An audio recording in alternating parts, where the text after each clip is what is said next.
Okay, let's now listen to Rotimi Fakejo, the CEO, Enterprise Stockbroking Firm, as it gives us more insight into what happened yesterday. Good morning, Rotimi. Good morning, Valerie. Okay, we saw the market coming back into shape. The Ocean Index now above the 39,000 point level. This seems to be the highest gain so far, if I stand to be corrected, the highest gain so far, more than 2% recorded at the end of yesterday's trading session. Yes. Well, I think if you do a count yesterday, I did make mention of the fact that the four major stocks, Dangote Cement, GT Bank, Nestle Foods, and Nigerian Breweries, form about 50% of the total market capitalization. And that these four companies, these four stocks alone, can change the fortune of the Ocean Index. And I think basically that was exactly what we saw yesterday.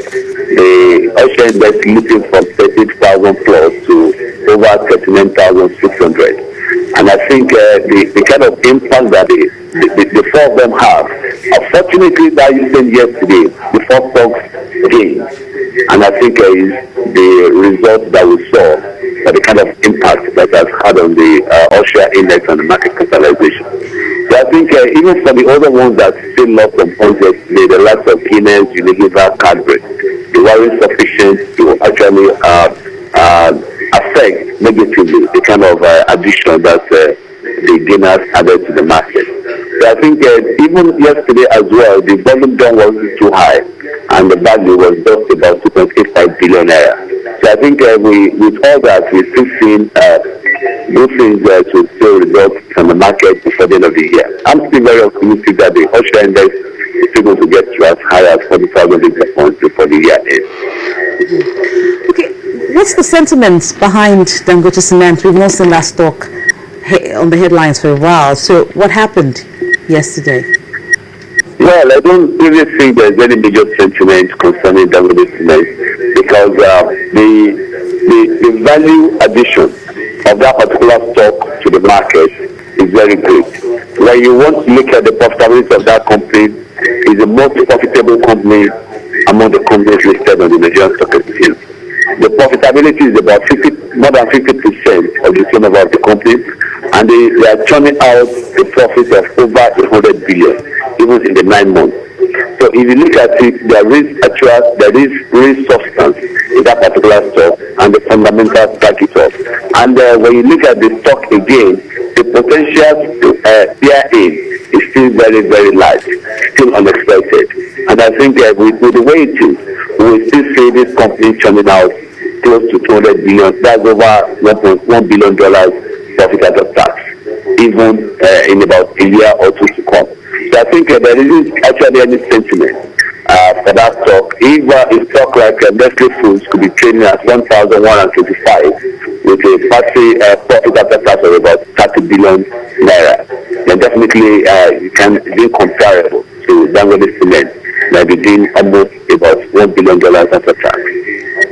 So what made investors to change their minds in relation to Nestle Nigeria? Because we haven't seen that stock on the gainers list for a while. In fact, it's been dropping. So what happened? What did investors do?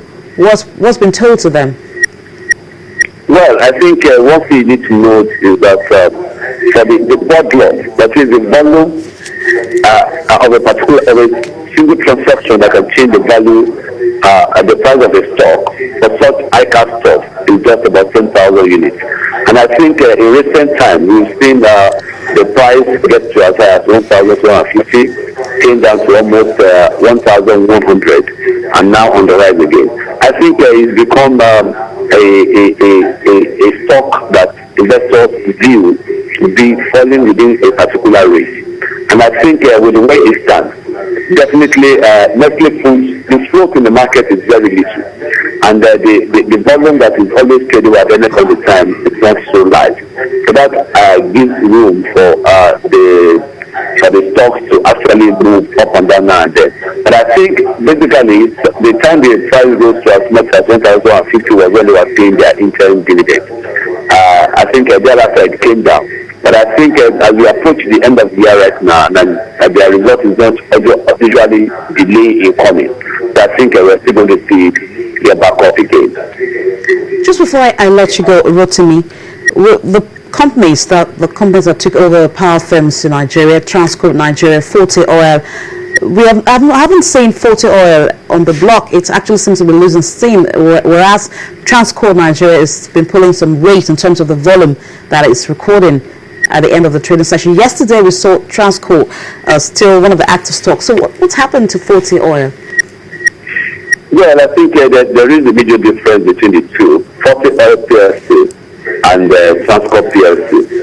The total number of shares in issue of Transcorp PLC is about 37 billion, whereas that of Forte Oil is just a little above 1 billion shares.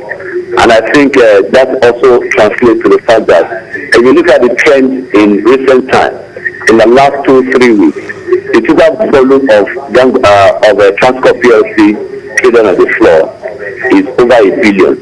That is in excess of the total number of shares in issue of Forte Oil PLC.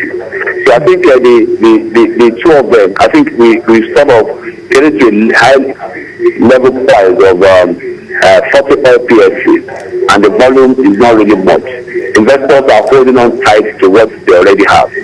Whereas for Transcorp PLC, we are seeing a situation whereby because of the large number of shares in issue, there is still a lot of volume that is still exchanging hands among investors. So that definitely marks the difference between the two of them. But to me, by and large, Forte Oil, as they are forming, they have said that they're going to pay dividend at the end of this year. Transcorp PLC has already said the same thing. And I think in the last 3 Transcorp PLC has never paid a dividend, and they're going to start doing that for the year 2013. Whereas Forte Oil, I think for quite a while now they have not paid dividend, and they are coming with a bumper harvest for investors.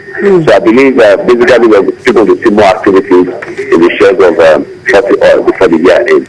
So and we still see some appreciation as well for Transcorp PLC.